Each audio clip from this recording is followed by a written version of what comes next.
Hey, this is The Violet Reality, and you're about to watch part 2 of our exclusive Uncovering Prince interview with Afshin Shahidi. If you haven't watched part 1 yet, you should go back and watch it now, because doing it the other way around makes no sense.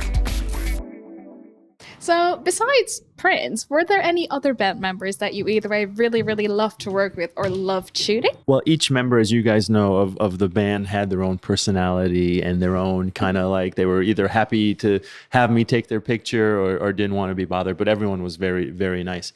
What I was most excited about, aside from working with Prince, was the fact that Maceo Parker was on the tour, and I got to ride on the band bus, so from city to city, and I got to just listen to Maceo's stories. On one night alone, he was in and out, but on Musicology especially, being able to just spend that much time, because I was a huge Maceo fan and a funk fan and all that prior, so that was the biggest perk. And Maceo Parker, you may or may not know, is just way into Westerns. So talking to him both about Westerns and then talking to him about his time with James Brown and him telling us how he and his brother started playing for James and all that was just, incredible. One of my favorite photos in the book, and I think I mentioned this to you last time we met, it's the one where Joni Mitchell was caught smoking in Prince's house, and she has her hands up like she was caught smoking, and Prince has this look on his face. I mean, know that he was very health conscious and didn't eat meat and was anti-smoking and all that stuff, but at the same time was not going to tell Joni off because he loved her so much. But what I want to know is how did capturing that photo happen? Did you see her first and see that Prince was coming over and spotting her, or did it all happen at the same time? Like you and Prince walked over and that happened and you took the shot, or like? As you correctly stated, Prince adored Joni, and so she could do no wrong. I was standing with them because I think Rochelle Farrell and somebody else was over there, and we were talking, and Joni was smoking, and I had my camera, and so the second Prince walked over, I lifted it because I wasn't going to take a picture of Joni smoking otherwise, but seeing her put her hands up and Prince like, you didn't think I'd catch you.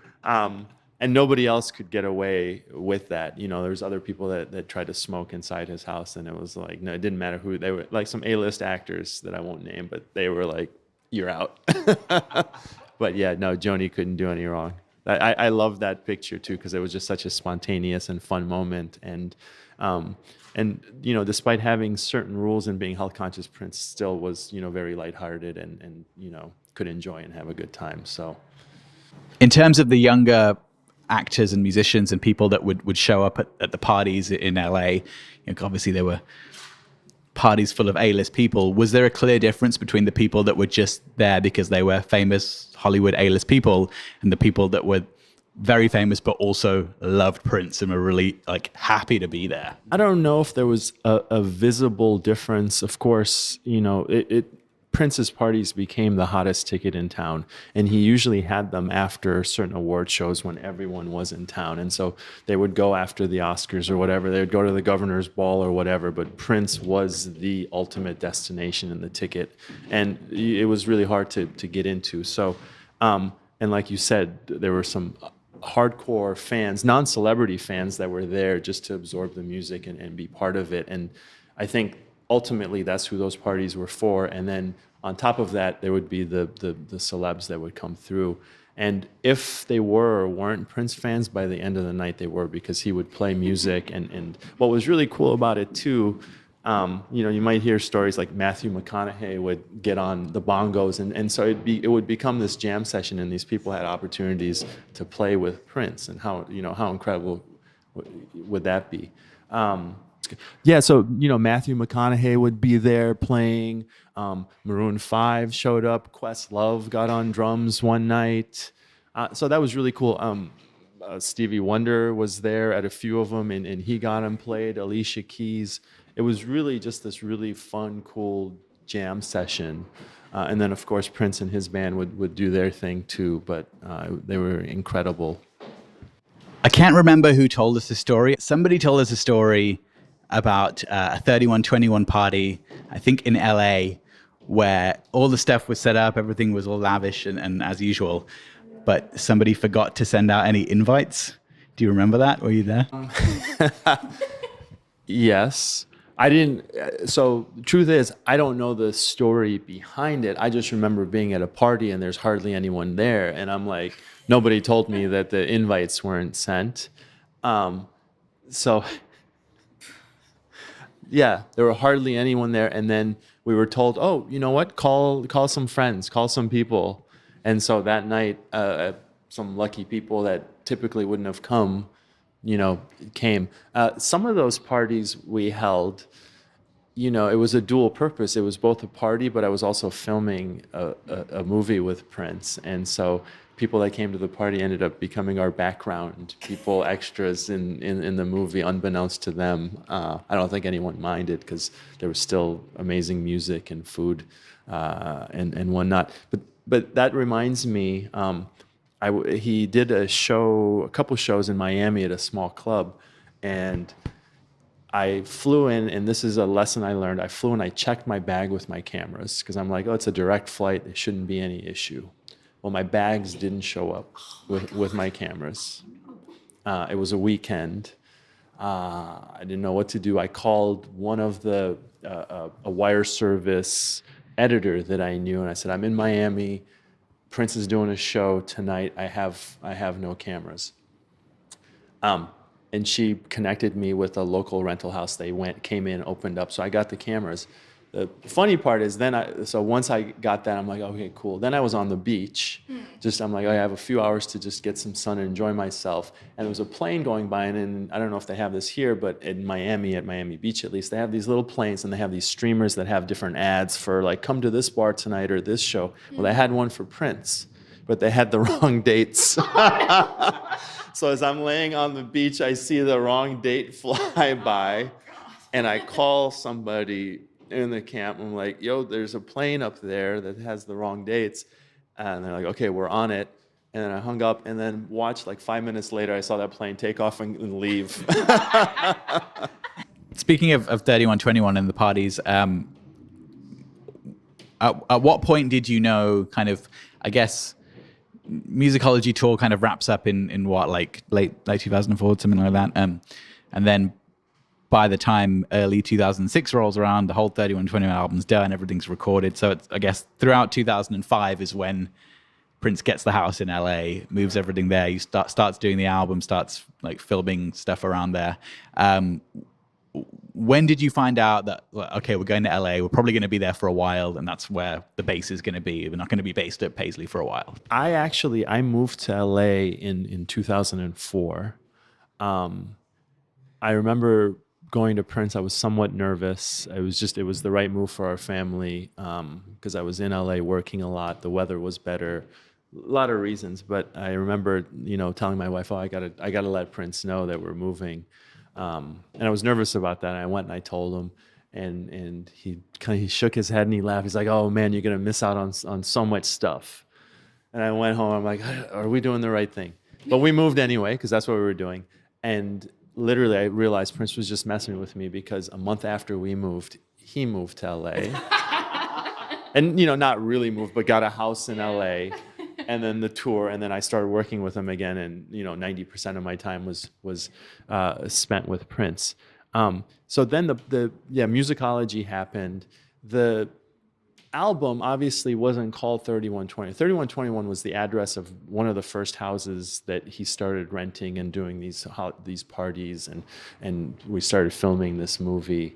But it was something about the energy, and Prince is into numbers and the meaning of numbers and all that stuff. So between just having this really amazing organic experience at these parties, that just kind of came together with eclectic group of people, and him being into numbers, he decided, okay, this is going to be the name of the album. So that came after, and as a result, since then, and the album was fantastic. I mean, again, both Musicology and 3121, I feel in many ways was a rebirth of a new Prince. He had his different stages. So he decided to name the album that, and go on from there. And I lost totally my train of thought. What was I talking about? See, that's the difference. You guys are young. I'm an old dude. You mentioned the 3121 movie that all of us know never actually came out. Could you tell us a little bit more about what it was like working on that? Like so many other things that I was involved in with Prince, it was a very spontaneous situation. So we didn't go into it thinking, oh, we're going to make a feature-length film. I a lot of times had film equipment with me. We did some music videos and whatnot. We filmed some of the parties. And as a result, it slowly started morphing into rather just some random moments that we filmed into what felt like a little more cohesive piece. And when I say cohesive, only in that it was all 3121 based or themed, but we would work on it without necessarily a script. I think Prince would be inspired by something, and he'd call and say, "Hey, come over, I want to film a scene," and we'd go over and talk about whatever it was.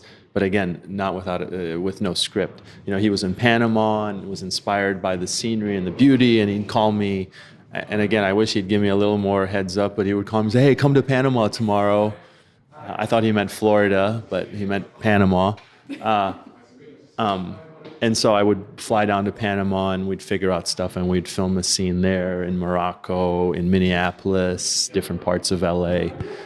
So slowly we pieced together a movie.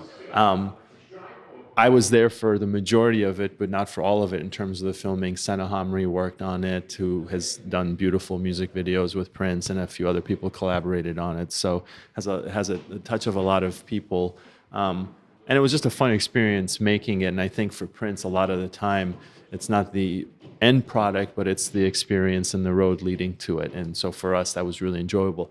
I don't know what's going to happen with the movie. I've heard that it's edited. I haven't seen it. I know the parts that I worked on, but we'll wait. Maybe it'll come out. Maybe it won't. There's some beautiful photos, and particularly there's one in your book of Prince and Manuela together. And the thing that sort of comes across from those photos that in my opinion at least, is that of course you see two people that are very protective of each other, as two people in a relationship usually are. But also he always seems very relaxed in those photos, more so than like really any other photos of him. Even a bit more like casual in a way. So how was he different when they were together and you were shooting photos of them? Well, it wasn't often that I shot photos of them together because a lot of the times he was up on stage or we were traveling for something. But I think your sense is correct. There was a comfort and a safety in that relationship. I mean, this was someone that he shared probably his most intimate time and thoughts with. And so having her around really kind of centered and focused him at the time. And so I think I know the image you're talking about. I mean, he was very playful even in those images, which more so than other times. So very unguarded, very playful. And it was really neat to see, and also to for him to feel safe enough to be that unguarded in front of me. Was special for me. But yeah, they had a really special bond, and I can't speak of their relationship, but people evolve and things change. But what I witnessed was a very loving couple. One photo that I know that you took, that a lot of fans might not know is one of yours, or something that you worked on, because it never came out except for randomly in Japan, is Tamar's album for Milk and Honey. So the question that I have about that is, how messy was that shoot? Oh, that's hilarious. That's the one time where Prince was literal, and so we had to get some milk and some honey and pour it on poor Tamar. And I think once I found out that that's what he wanted to do, because that was purely Prince's idea, we went and got one of those inflatable little pools, kiddie pool, and put it on the ground and put the seat and filmed over there, because it got really, really sticky. And what's funny too is that, had I known ahead of time, again, we would have come up with something for the milk that would photograph better, because like when they shoot food and that kind of stuff, they rarely use the actual product. Like ice cream is usually mashed potatoes or Crisco or something, and milk, they give it a little more thickness so it doesn't but I didn't know. So we literally had milk and honey from the grocery store, and we poured it all over Tamar, and she was such a good sport. But yeah, it got sticky. Was it deliberately based on the Ohio Players and their Honey album cover? I'm assuming that it was, but there was no talk of it at the time. I made a connection. I think John Lennon had a album called Milk and Honey too, did he not? So I was expecting it to go one way, but I think your Ohio Players connection is more accurate. You shot some incredible photos of Prince in Hawaii, and as a few people, most likely everybody that watches our channel knows that there is a beautiful book out there as well, full of these photos. What was that like, shooting in such a beautiful setting with just beautiful backgrounds and like being around Prince in a more like relaxed sort of vibe, I guess? That was incredible. That trip to Hawaii really was a vacation, and so I went obviously, but he invited my family. So I had my family and I had 2 kids at the time, but they were along. So it was phenomenal, to have my family, for Prince to include them. Everyone was really relaxed. Prince had a house. We were at a hotel, funny enough, named the Prince in Maui, when we were in Maui, at least, not in Honolulu, near him. So that was pretty incredible. And Hawaii was I didn't know that, but at the time, but Hawaii was a place, and especially Maui, that Prince had returned to many times. And so he really felt comfortable there. And he can't ever be too far away from playing music. So I think it was more the vacation came first, and then, while I'm here, I should play some music. And so that happened. So again, no planned shoots like, okay, we're coming. I had my cameras, we were together. This is happening, great. The light looks good there, cool. You got a nice suit on, let's photograph that. And then I rode around with him in his limo around town, and we went to a guitar store, and he's never said, bring your camera and photograph me in here. But I'm with him, and I'm like, well, this is cool. This is something different. Let me photograph you. He was in a store. I think he was looking for a present for Manuela. He was looking at jewelry. And I said, you want me to come in? He's like, no, I'm just going to be a minute. Well, while he's in there, I go and I'm looking at him from outside of the store, and I start taking his picture from the outside of the store, so you can see a little bit of a reflection. And even then, his security guard didn't realize it was me and came up to the window, and until he saw that it was me. So I always just had my cameras, and Prince knew he would see anything that I photographed. So I made sure that anything that we did or I put out were images that he liked. As somebody that grew up listening to Prince from the 80s and before that you were working with him, did you appreciate the iconic moment in 2006 when he reunited with Wendy and Lisa at the Brit Awards? And what was that like for you? Did you understand what kind of reaction that was going to get from the fans to see them all together? Well, it was a huge deal for me. Now, I had, before that big live performance with the 3 of them together, he had gotten together when I had met Wendy, Lisa. They had done other smaller things that necessarily weren't as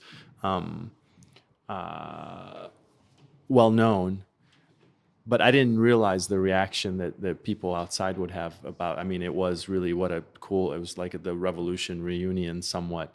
And they're both, Wendy and Lisa are such beautiful souls and really nice people. And again, a level of comfort that I see when Prince is with these people from his past, including Sheila, like the shorthand that they have with each other, the love and respect that they have for each other, because of all the things they've been through. I'm sure, like any relationship, again, there's been some major highs and lows and situations where they agreed or didn't agree, but all that is always seems like it's put aside when it comes to the music. And so when they're playing music together, it was incredible. So yeah, to witness that and to really just see their interactions off stage together and just how familiar they are with each other and some of the inside jokes that they had that they still have, after so many years, was really beautiful.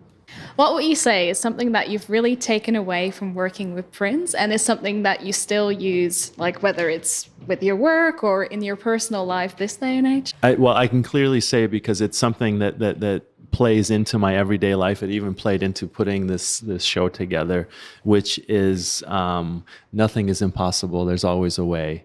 And for Prince, that's the way he lived his life, and that's what he expected of the world. And what for mere mortals like us seems like an impossible task or obstacle, Prince would always see a way through it, and he tried to. I think he tried to tell that to everybody, not just the people that he worked with, but even his fans. There's impossible, like I think I've said it before, for him impossible was not a word, like, and it was not something that you could ever say to him. If he asked for something, you couldn't come up with an excuse as to why it couldn't do it, because for him he would figure out a way, and he expected you to do that. And so in my everyday life and everything that I do, and even what I try to teach my kids is, don't take no for an answer, because it's very easy for someone to say no. Figure out what you want and how to get it, and obviously not in a way that's hurtful to anyone else. But really, I think that's been the biggest thing. I think in Prince's apartment at Paisley, because he had an apartment inside Paisley, on the walls is this inscription, and I'm going to paraphrase because I don't know it, but I think it said, "Whatever you believe is true." And so what that said to me, and the way he lived his life, is if you believe something is impossible, that's true for you. If you believe it's possible, that's also true. So it's all a matter of perspective, and that determines then your actions to gain whatever it is that you're trying to gain or to do. Do you remember, and can you talk to us a little bit about the last time you saw him, or the last time that you spoke to him? Yeah, I saw him. I'm trying to think of the last time, because the last time I actually photographed him was in Canada during the Welcome to Canada tour in 2011. And then after that, we were in communication. There were other things that he'd want me to do that my schedule didn't allow. I'm married. I have 3 children, and I have another career, and so I wasn't able to do it. In some ways, I regret not being able to be present at some of those things that he had called me about. But I saw him, at the Forum. If he was in LA playing a club or going out, he would call, and I would go see him. So one of the last communications, though, and it was an indirect communication, was a DM just a few months before he passed that he sent to my daughter, who's on an American show, a TV show that Prince watched and liked, and he had DM'd her just saying how proud he was of her, and that he enjoyed the show, and for her to say hi to me. So it was kind of a full circle moment, because she knew him and he knew her as a little kid, and then now for him to be saying hi to me through her was kind of cool.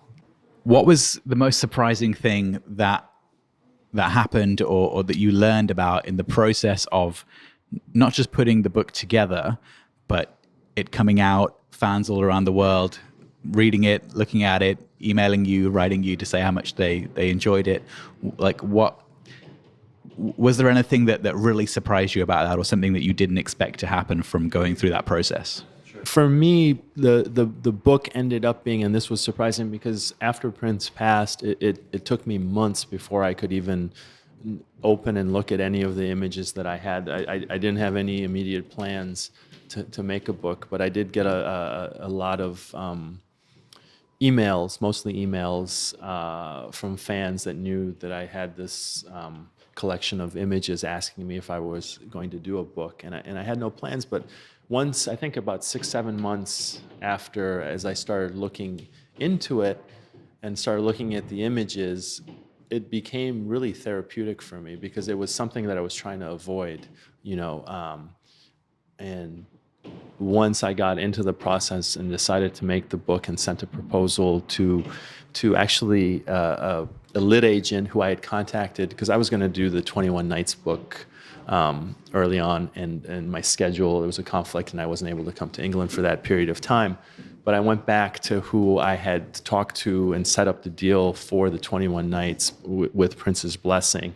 I went back to him to do it. So once I actually got started in the process of making the book, it was difficult, but it became very therapeutic for me. And then when I sent it out, the response that I got from a lot of people was just how it helped them deal with the loss. So I was thankful for that reason, both for myself and that it was able to do that for other people.